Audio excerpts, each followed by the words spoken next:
on the Eagle Sports Network from Learfield. Welcome to the EWU Athletics Flight Report, presented by Gee Automotive, the Plains Golf Course, Corwin Ford, and by Bud Light. Easy to drink, easy to enjoy. Now, here's your host, the voice of Eagle Athletics, Larry Weir. Welcome to Flight Report, presented by TDS Fiber. It's our Eagle Football Coaches Show for this week, and we've got head coach Aaron Best joining us. We have quarterback, running back, wide receiver, kick returner Michael Wortham, and defensive back Cage Schenck here to join us this week. Stats Perform media poll out this week. Number 2 team in the country is Montana State. Number 3 is Idaho. Number 4 is Sacramento State. Montana is 16th. Eastern up 1 spot to 21st.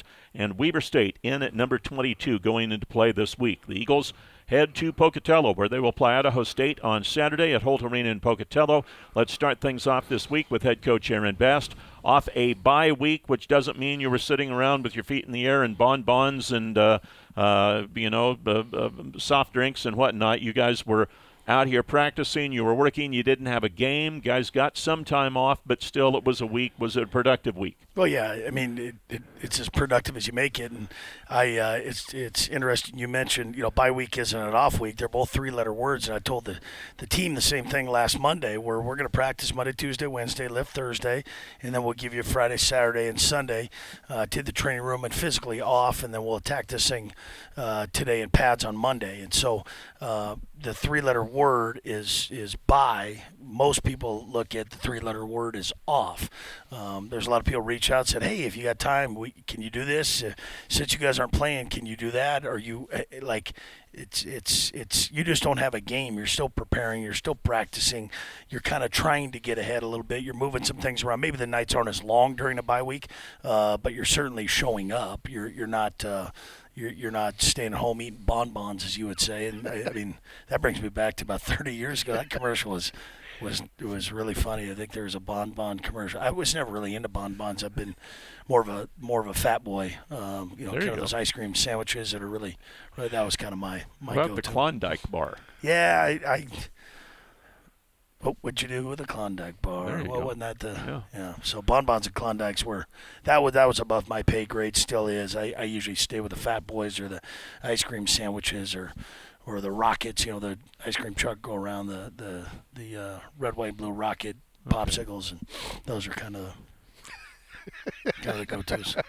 All right, so when if players had been practicing for 5 weeks or so before the season starts, you've got 5 more weeks of the season. Is it important for guys to have a weekend, I should say, where they can, go fish, go hunt for the guys that want to do that, or play golf for the guys that want to do that, or go see a loved one or family members or whatever it might happen to be? Yeah, I do. I think it's important no matter where it falls, and this time it's after 5 games. I think it's like anything, coaches included, when you get, kind of July, some time truly off. It's not a bye week in July. You're truly off, kind of recharging for the season. I think as coaches, kind of the battery is kind of running thin in June. You're done with camps, kind of done with kind of recruiting, and everything's kind of behind you. And then you're on the verge of a new season. Your body's kind of getting ready to be ramped up again in July. So you're naturally kind of stepping back in July and then kind of recharging the battery and then going attack in August. And then it all of a sudden gets a couple days before August, and it's like, okay, I got to get back into the swing of things. This is kind of a different structure, and it kind of like these guys with a bye week. It's necessary to get away, but all of a sudden you get away and you do something so less structured or so different than football.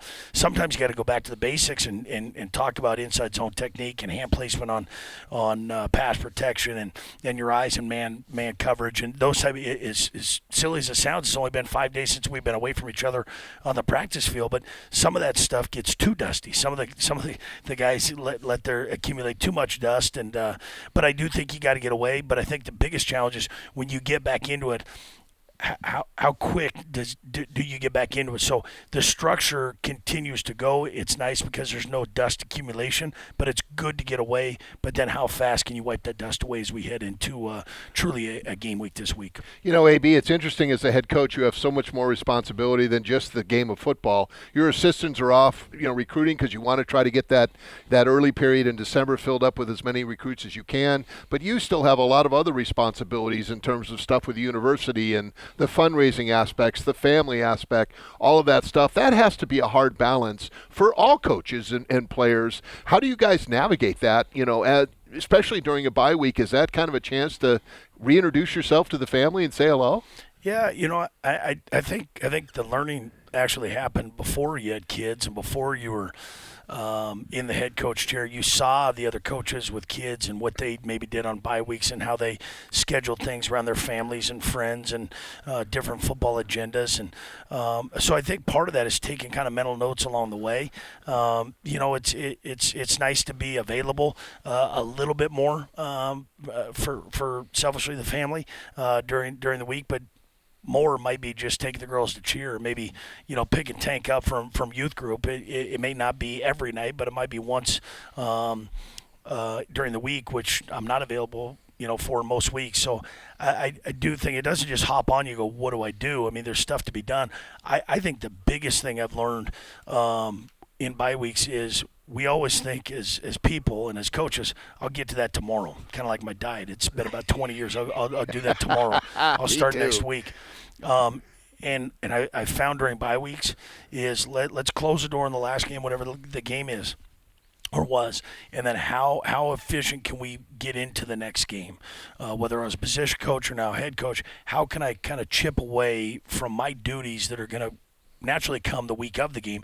How many of those things can I knock out before we get to that game week? And Coach Baldwin told me out of the gate, he goes, your best days as a head coach are when the assistants are out of the office, because you're going to be able to get stuff done. There's not going to be questions or concerns or people hopping on the couch and having a conversation. I love those things, but sometimes you're right in the middle of something. It's like you got to press pause and then pick it up again and press play. So getting some stuff done on Thursday and Friday is very important. So getting ahead the right way allows you to then be a little bit busy during bye week, but also maybe be less busy as you head into game week. So a bye week happens every year, and the same things pop up, and as long as you're productive, you got a better chance to come off bye week feeling good about where you're headed.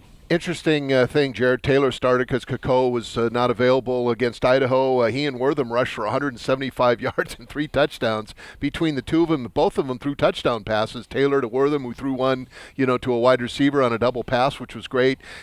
Very interesting thing, because going in, now you've got 3 quarterbacks that you really have to prepare for if you're the other teams down the road. So that's probably not an interesting situation where you get a chance. Taylor hadn't taken a single snap in the Big Sky, and yet he played well enough to nearly knock off a top 5 team, in terms of running the football.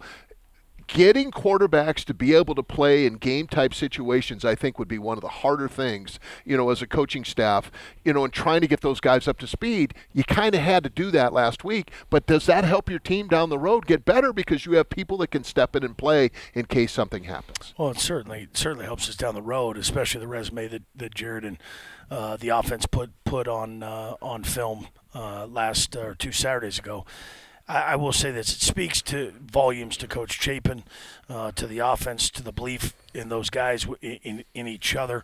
No matter who's behind the center, we're always going to have a chance. And it's not going to be perfect, but we're going to have a chance. He told those guys once we found out that Keikoa was probably not going to be able to suit up and participate physically, and we didn't feel sorry. We felt encouraged, and the plan was certainly different than the first 4 plans of the season as far as game plan wise. It needed to be. We had to fit what Jared does and take a few things off his plate and let him play a little freer mentally, so he can be better physically. And I think he did that. I think early on it was a back and forth contest. I think he developed some confidence. We moved the ball. We ran him a little bit more than Keikoa in the first 4 games, and that was by design.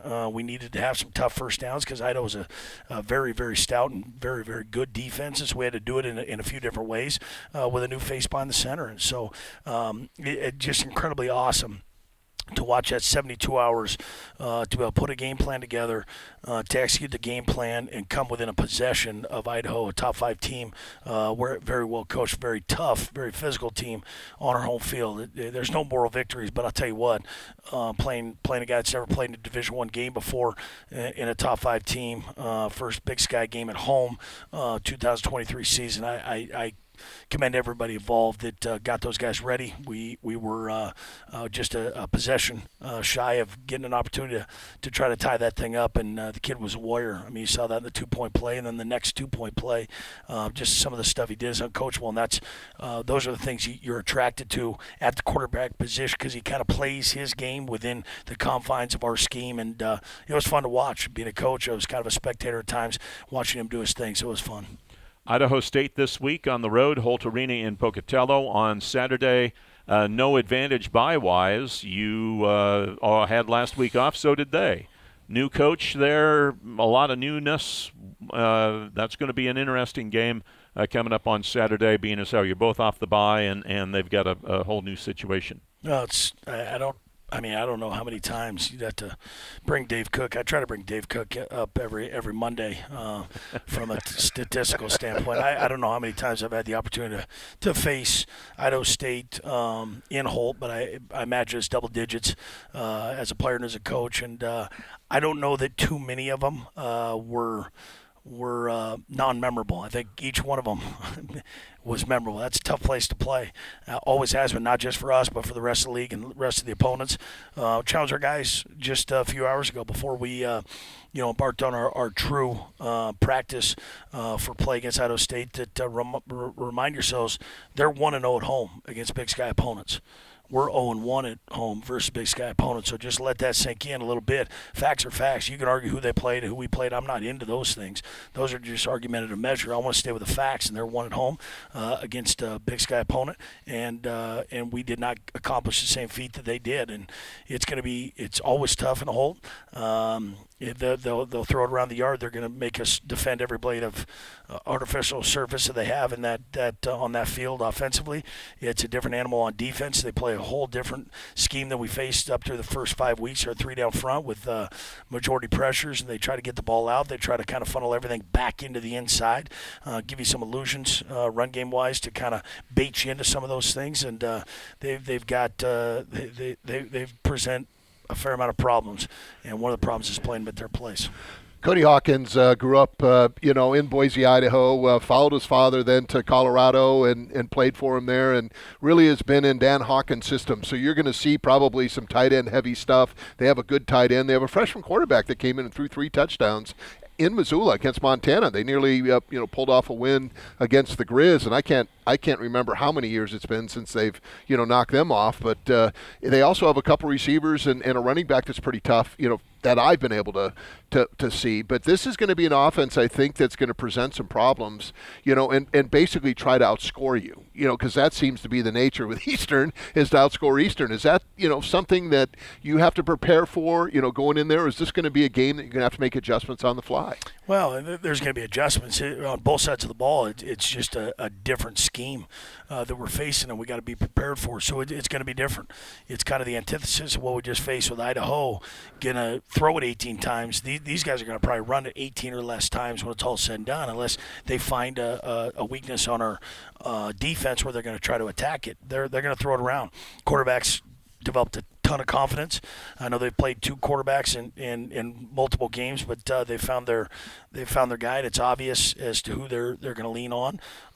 He's confident, and that's scary when you're facing an opponent with a confident quarterback, and they're playing at home. He does. Cody Hawkins has some stuff that maybe you see from Coach Dan Hawkins a little bit, but when you really watch film, you wouldn't know he's doing some different stuff, some bigger splits, still has some trick plays up his sleeve. They scored a 1 last week or 2 weeks ago against Montana. They'll do some things. They're unorthodox, but that makes them scary. And again, they've got, if you're going to throw it around, you better have guys that can catch it and run after catch, and that's what they do. So they'll lull you to sleep throwing the ball, and before you know it, they'll sprint draw you, and all of a sudden it'll be 6 the other way. And so we've got to be productive on first down. And it's different because they're not going to run the ball probably on first down. They're going to throw the ball on first down. So that production is the same. It's just going to come from a different area. Now you flip it on the defensive side and the special teams side. They've always been very good on special teams, in the dome with a punter, kicking, things along those lines. But defensively, that's a team that probably doesn't have, the big hosses up front. So they're going to try to quick you, as you mentioned, 3 down linemen, but then pressure you. And they've done done a nice job of disguising blitzes, and they'll bring guys from safety, corner, nickel, linebacker, A-gap. They'll come after you to try to take away the time that you can sit back there and throw. So they're going to get tackled for losses and sacks, but you're going to have to, be able to break through and do some big plays. Yeah, it's a give and take, right? You're gonna rush 3. Chances are you're going to probably develop less pressure based on the edges that they play when you introduce tight ends and all those things. So they understand that. That's what defensively. If you're going to give up a pass rusher, you got to create different chaos from different spots. And so their numbers aren't indicative of who they really are on film. They faced a really good San Diego State, a run-first outfit, and Utah State kind of had their way with them in Logan, and that game got out of hand.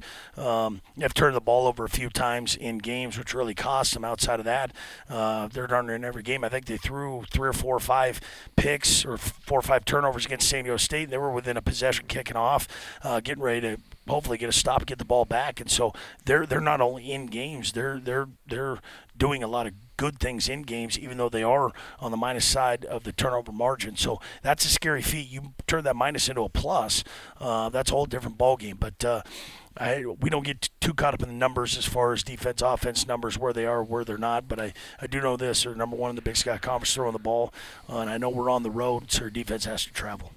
All right, you've been inside once already this year at U.S. Bank Stadium in Minneapolis, but comparing that to Holt Arena is, apples to oranges. So is there a difference besides the obvious? Weather does not impact the game. Is it harder to play inside, or is it easier?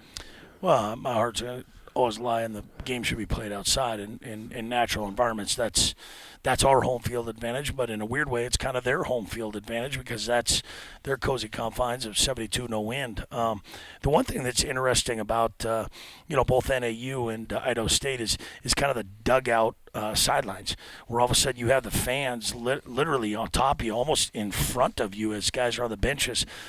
So that's it. I mean, there's some places where the fans are close when you got the bleachers.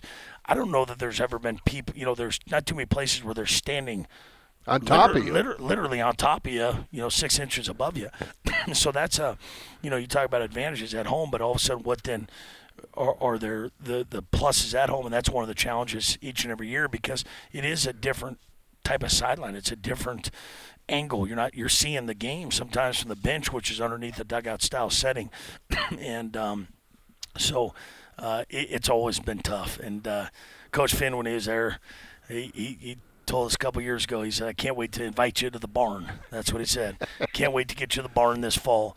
And they pride themselves on protecting their home turf because they understand it's tough to get there, it's tough to play at, and the environment is different for most people, but it's not for them. And new coach, new vibe, new players, guy that can spin it. I mean, they're bound to catch anybody if you're not playing your A game.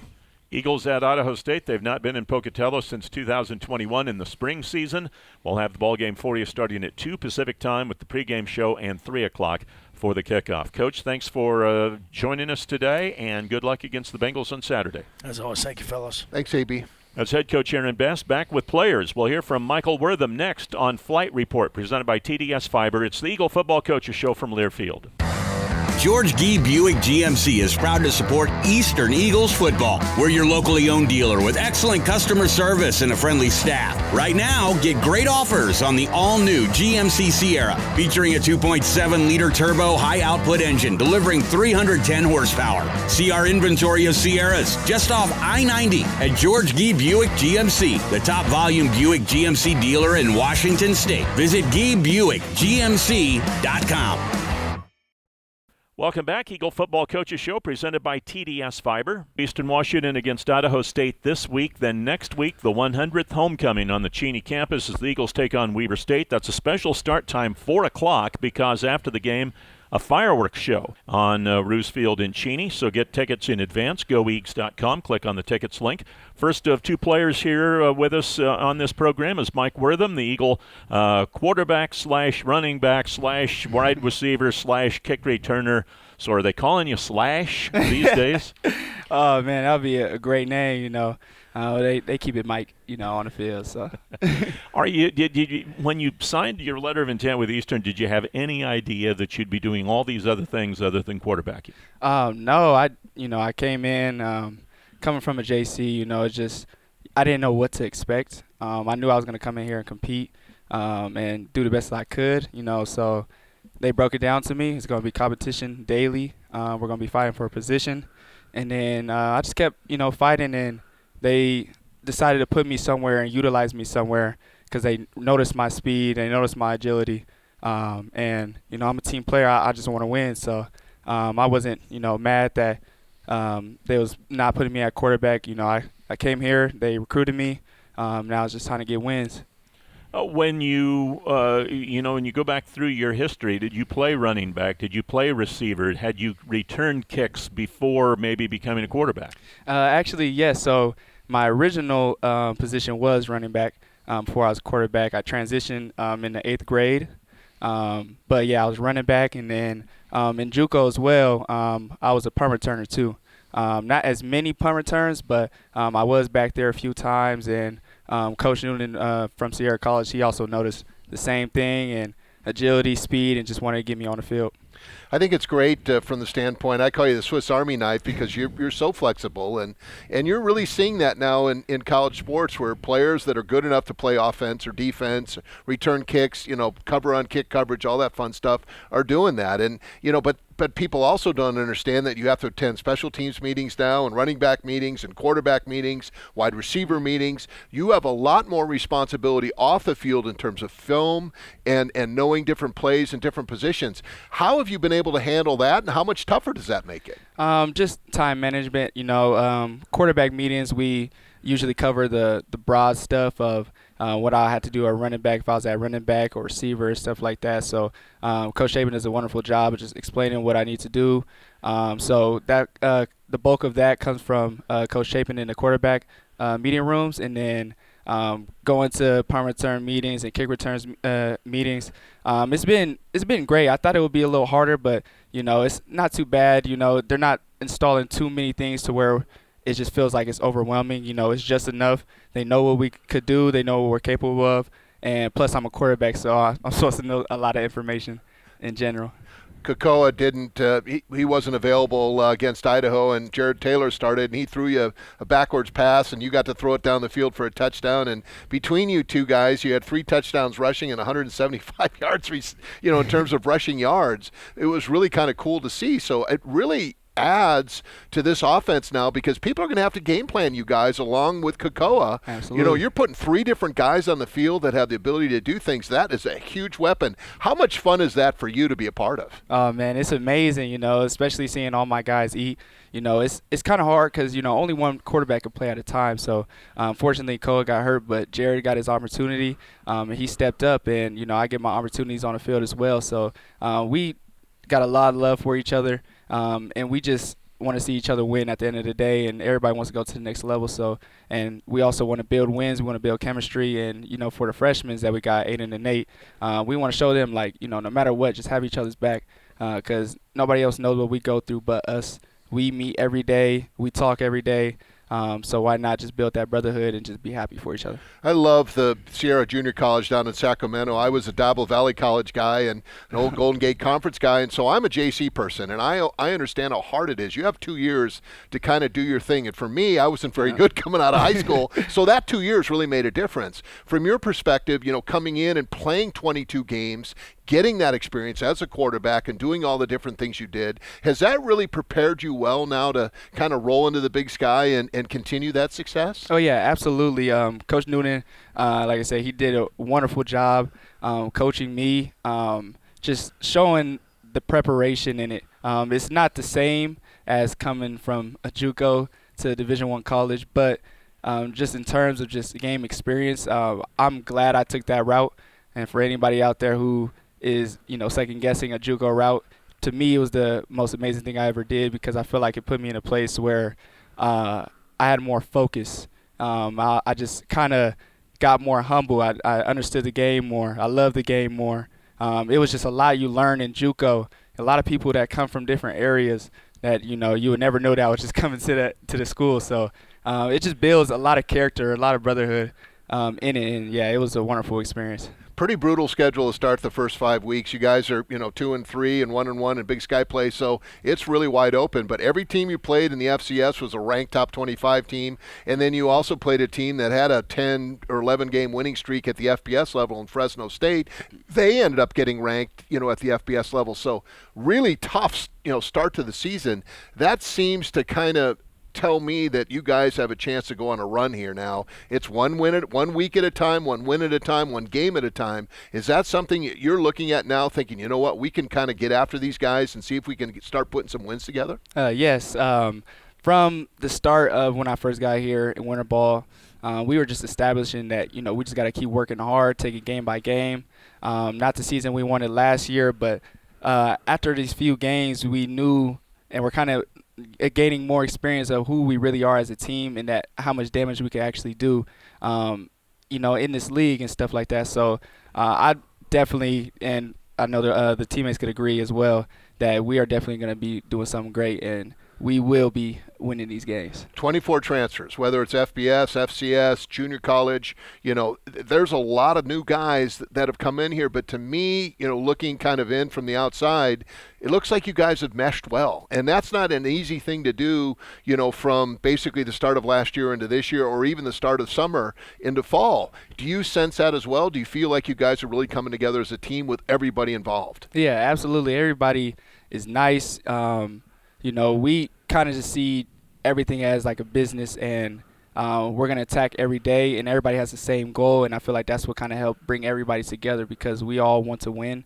We all want the best for each other. We all want to see each other grow, and I don't feel like there's no selfishness on this team. So I feel like that's the reason why we are so strong, because everybody wants to see somebody win, no matter if it's them on one play or somebody else. At the end of the day, we want to win, we want a title, and that's what we're going to get. Michael Wortham is with us here on Flight Report. What did you do during the bye weekend? Did you get a chance to relax? Yeah, I relaxed a little bit. Me and my fiance, we ended up going shopping, got some things for the house and stuff like that. Watched a little bit of film, some college football, a little bit of the Big Sky football. For the people that didn't have bye weeks this week. And so, yeah, it was just a lot of relaxing and stuff, taking my mind off football a little bit besides Saturday, taking my mind off and just enjoying life in general. Is it good to get a break midway through the season and be able to kind of reset a little bit? Yeah, I think it's absolutely important because, people get banged up and, some people, they need a little longer break than others and stuff like that. So I feel like for the people that were injured and stuff, gave them a little bit of chance to recover and possibly be back for this Idaho State game. All right, so you're from Northern California. It's a little different here in Cheney than it is in Northern California. You've been here for a while now, so have you developed a favorite thing about Cheney yet? I would say just the atmosphere of just people in general. I feel like everybody I've met, talked to, they're super nice, welcoming. And, it feels good. It feels like home here. I don't feel out of place. I don't feel out of order. I tell my parents this is like they should come down here because these people are, they're actually nice and stuff. And I was expecting, I don't know what I was expecting. I was expecting something totally different from what I'm experiencing. But, yeah, I'll just say the atmosphere for sure. All right, what are you majoring in? What do you want to do with life after football, whenever that is? Interdisciplinary studies right now. And after football, I own a business right now. I customize shoes, so it's basically just design paint on shoes, I guess. And I also want to do a clothing brand as well. So just be an entrepreneur in general, self-made and stuff like that. And then I'm also probably going to be teaching my little cousin, basically coaching after as well too, because I know I have a lot of people that look up to me and my family. And I feel like I've learned a lot from people that I could spread that information down and let them know what it takes to really get here and things you got to do, and just consistency all the way around. I'm guessing if you're doing art on shoes, you also have some kind of an art background. So did you take art and can you draw like birds and wildlife and whatnot? Or you is that something that's completely different than art? So the crazy thing is, it was a spontaneous idea. Before my fiance was my fiance, we were doing a date idea, and I seen this thing on TikTok. Somebody was painting, and I was like, I like different things. I'm a shoe person, so I was like, okay. I told her, let's go get some paint, and let's paint on some shoes. And so we made a design. She did this butterfly effect thing, and then I did a designer brand, and then I posted it, and people were asking me where did I get it done, and I was like, I actually did it myself. And then so they were saying, can I do shoes for them? And I was like, I took that as a business opportunity. I was like, okay, well maybe if I start doing this, and then so I did one person's shoe, and then I did another, and then I did another, and then it started, falling in line after that. All right, well, that's a way to be an entrepreneur and to take life by the horns there. Congratulations. It's been fun watching you on the field. We're looking forward to seeing more of you on the field, and thanks for coming up and doing this. Thank you, man. Absolutely. That's Michael Wortham, and when we come back, we will hear from Cage Schenck. This is Flight Report, presented by TDS Fiber, the Eagle Football Coaches Show from Learfield. When the game goes into overtime. But the game goes into overtime. The choice to enjoy is easy. Bud Light, easy to drink, easy to enjoy. Order Bud Light online today. Enjoy responsibly. Anheuser-Busch Bud Light Beer, St. Louis, Missouri.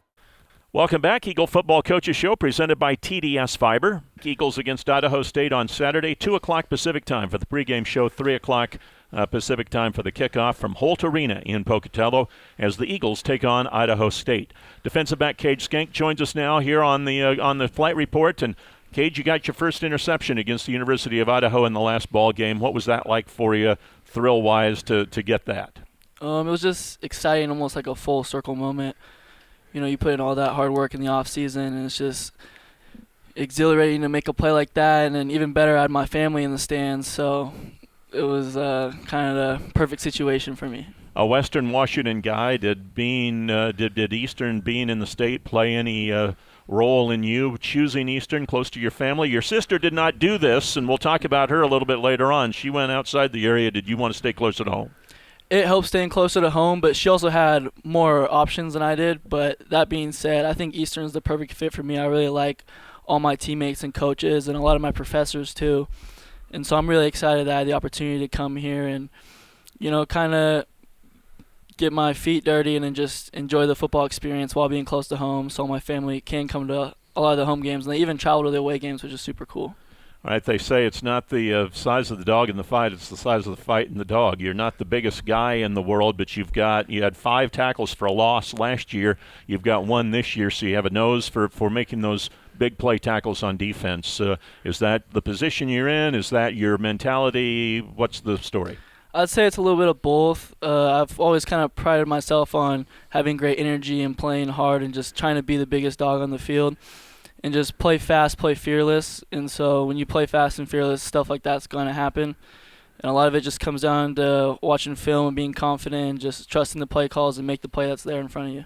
I really like the way you cover, too. And I was tiny when I was growing up. Now I look like a beanbag chair with legs. But that's different. But from a standpoint, I had a coach tell me, if you want to play football, you better figure out a way to cover guys. And so I always played corner, and I was bummed when I transferred. They moved me to safety because I really like the corner position. I love the one-on-one, that you got out there. I love the individual battle, and I see a lot of that in you. I see you as a guy that can cover anybody on the field at any time. And when you're going up against, 300-pound linemen taking them on or, 220-pound running backs, you've got to bring the wood, and you have a tendency to do that. Where did you get your skills from? Was that something you kind of grew up with? Is that something you've always had? How did you develop that? I feel like I've always been a good job of just trying to be a ball player and be the aggressor. Sports are a lot more fun when you feel like you're in control and you're bringing the fight to the person. So regardless of size, I feel like as long as I'm the one that wants to throw the first punch or get there first or just want it more than them, it gives me a better chance. And so I figured, especially at the college level, that's how I have to play. I got to play fast and decisive in order to be on the field. People don't understand how much film study you have to go through, and you can start seeing tendencies and, down and distance and formational kinds of stuff where you can start figuring out what the other receivers are going to start to run. Does that help you, especially as the game goes on and you start to see those sets and then them running their different plays? Do you register that later, maybe to take some chances on undercutting routes or trying to go for the ball for the interception? Yeah, that's something we're pretty big on in our room is noticing tendencies and then making sure everyone knows the tendencies. That way we can call things out and talk across the field and just know that it's not 100% guaranteed, but it gives us a higher chance, and so we're prepared for it when it happens. And just all that film study and talking with your fellow teammates and watching film together and just communicating and talking it out makes it a lot easier, and it makes it come to fruition in the game. You've had a couple of pick sixes. Of course, it's been one guy at corner, and that any time that you can have a turnover, scoop and score, or interception return for a score, that is huge for a defense, and that's huge for a team. Is that something that you guys work on, really look forward to and try to take advantage of during the games? Yeah, we practice takeover drills every week, and then just when the ball's in your hand, Marlon's done a great job of making plays, and I wish I could go back in time and get another chance and try to return it farther, but it makes everyone else hungry when someone makes a play like that, because then everyone's thinking, well, when's my turn? And then they try to go get it. So I think it's good for our defense to see Mar making plays like that, and all his hard work paying off is motivating for everyone else to, work as hard as he does and keep going. When you're playing on defense, I know back in the Stone Age when we played, if somebody had a pick, then I wanted to outdo them, or I wanted to punch the ball out and force a turnover. You kind of want to one-up each other because that's just the way you are. You kind of have that edge. Do you feel that, in a game when all of a sudden somebody makes a big play, it's like, okay, I'm going to get one now? Exactly, and especially at the cornerback position or defensive back position, because, that's a pretty egotistical or confident position. So when someone else makes a play, like, well, it's my turn. I want to get noticed for what I'm good at too. So, it's exciting when someone makes a play. You want to celebrate with your teammates, but then it's also like, okay, well, now it's my turn to celebrate. Cage Schenck joining us here on the Flight Report this week, and very athletic family. You were not only a first-team all-conference football player at Woodinville High School, which is in the KingCo League. You're also first-team all-conference in basketball, so for 2 years. So how close was basketball to football in your love? Was that the initial one, or how did that work with you as you got older? Yeah, so football had always been my favorite growing up because I didn't play – basketball had always been my favorite growing up because I didn't play football until 8th grade.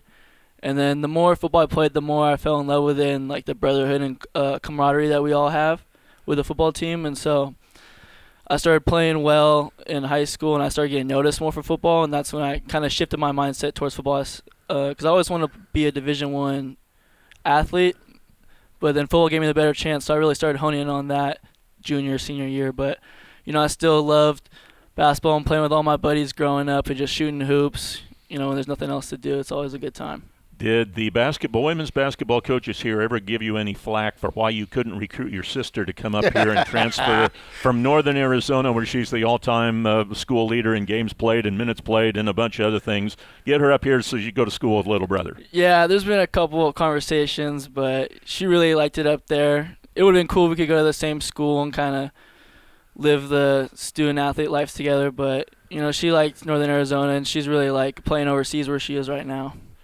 Did you competitive? Did you two play one-on-one in the backyard or in the schoolyard? Did you shoot play horse or pig or whatever it might be? Yeah, all the time. That's all we do is just play basketball or some type of sport. So, I'd like to take credit for her sport success because she's going against me every day, playing a guy. So hopefully, that gave her a competitive edge. But, I always wanted a brother, but it's a good second when you got a good athlete as a sister that's a couple years older.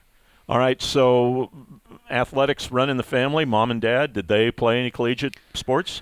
They did not, but they played high school at a pretty high level. They were both varsity athletes and played a lot of ball and did summer camps and just were around. And then my mom, she'll climb mountains, she'll run marathons and do that kind of stuff. So, we've had a pretty fit mentality growing up.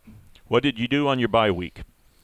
I watched football, and then I went golfing with my dad and Efton Chisholm and his dad. And so we went golfing out in Leavenworth and then hit 9 holes on the way back Sunday and then went to the training room and did some homework. Is it important to have a bye in the middle of the season like you had last week? Yeah, I think it's a good reset. Give everyone a couple of days off. Let them get hungry again. Let their body rest up. Because last year we had a weird timing for the bye week, and that makes a long season seem even longer. So I think this is good to break it up. And now it's straight conference play. Everyone knows what's at stake, and there's a good mentality in the locker room. All right. So what are you majoring in, and what do you want to do with life once football ends, whenever that is? So I'm an economics major, and I'll be wrapping that up this winter, and then I'm going to work towards my MBA, and that should be finished up in the fall because I'll be doing summer school.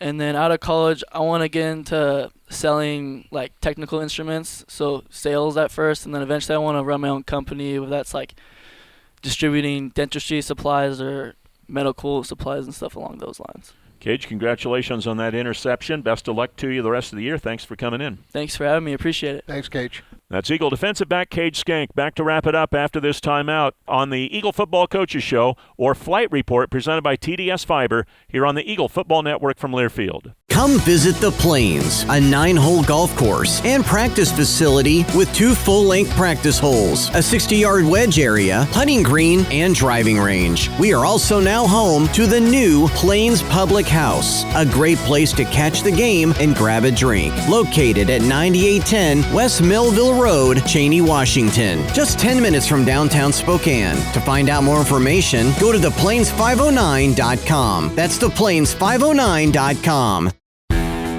When you work around here, your day can go all over the map. You need a truck that takes on any task and keeps working hard no matter what crops up.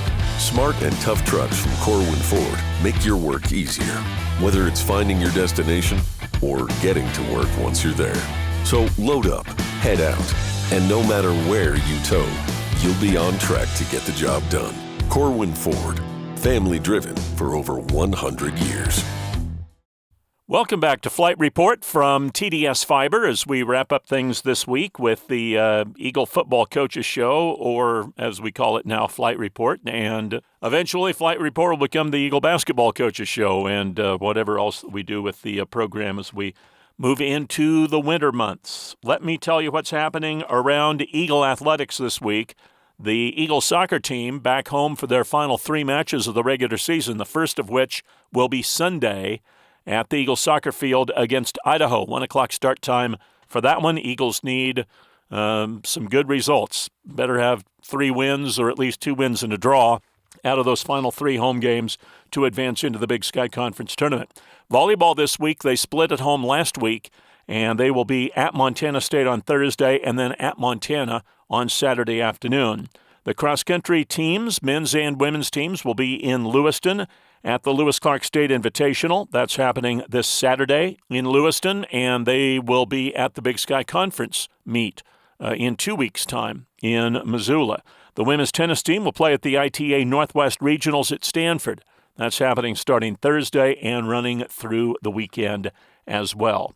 Basketball season ticket renewals are on now. I think I mentioned last week that you could get tickets by going online to goeags.com and clicking on the tickets link. That's not accurate unless you were a season ticket holder from last year. If you are not a season ticket holder from last year, you have to wait until October 23rd to get your seats for Eagle men's or women's basketball or both. Buy tickets to both. They're both going to be toward the top of the conference either next week or the week after. I think it'll be after the week after. Or no, it'll be next week. I believe that the conference predictions from coaches and the media will be out for basketball. So we'll keep our eyes and ears open for that. And they've got their Eagle Madness. We talked about this last week. That's coming up on October 18th, 7 p.m. at Reese Court, a free preview of the men's and women's basketball teams at that point in time. Homecoming coming up, the 100th homecoming at Eastern, Saturday, October 21st. Tickets available online, goeags.com. Special 4 o'clock kickoff for this one. And then after the game, fireworks from Roos Field in Cheney. I don't think that's ever been done before. So that should be memorable and should be a very big ball game when you look at the Stats Perform Media Top 25. Again, we mentioned this earlier. Montana State, number 2. Idaho, ranked 3.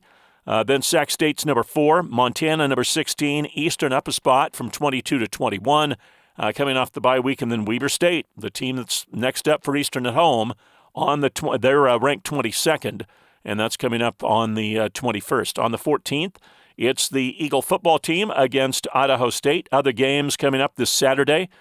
2 more teams off byes. Both Eastern and Idaho State are off byes. Sacramento State plays at Northern Colorado. Also on Saturday, Portland State is at Northern Arizona in what should be a very interesting game. Another very interesting game at Weber State. UC Davis comes to town to take on the Wildcats. And the third interesting game out of the Big Sky, Montana plays at Idaho Saturday night, 7:30 kickoff from the Kibbe Dome on ESPN2 for that ball game. And then the other game is Cal Poly playing at Montana State coming up this weekend. Again, the Eagles against Idaho State. We will be on the air at 2 o'clock.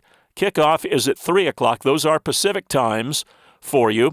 And if you are around Spokane, you can tune in at 700 ESPN or on 105.3 FM and get it live on the radio. But if you want to sync us to the ESPN Plus broadcast, then again, if you're in the Spokane area, Coeur d'Alene, etc., about an hour's drive in any direction, you can go to 700ESPN.com, click on the Listen Live link. If you're outside the area, then you need to go to the Eagle website, goeags.com, and then go to football and the schedule, and there's a listen link there. You would click on that. That'll take you to the Varsity Network page, and then you'd want to listen on the web. And if you have the Varsity Network app, obviously you can listen off the app as well. And you can go to Sync My Game TV, SYNCMyGameTV.com, to learn more about how to sync the internet listening to the internet watching, I guess, on ESPN Plus coming up this weekend. Again, 2 o'clock, Eagles in Idaho State for the pregame, and then 3 o'clock for the kickoff from Holt Arena in Pocatello. We want to thank you for listening to this week's Flight Report presented by TDS Fiber. We want to thank head coach Aaron Best and our player guests, Eagle quarterback, running back, wide receiver, kick returner Michael Wortham, and defensive back Cage Schenck. For Paul Sorensen, I'm Larry Weir. Thanks for listening to the Flight Report presented by TDS Fiber on the Eagle Sports Network from Learfield. You've been listening to the EWU Athletics Flight Report, presented by Corwin Ford, the Plains Golf Course, Gee Automotive, and by Bud Light. Easy to drink, easy to enjoy. The preceding has been a Learfield presentation of the Eagles Sports Network.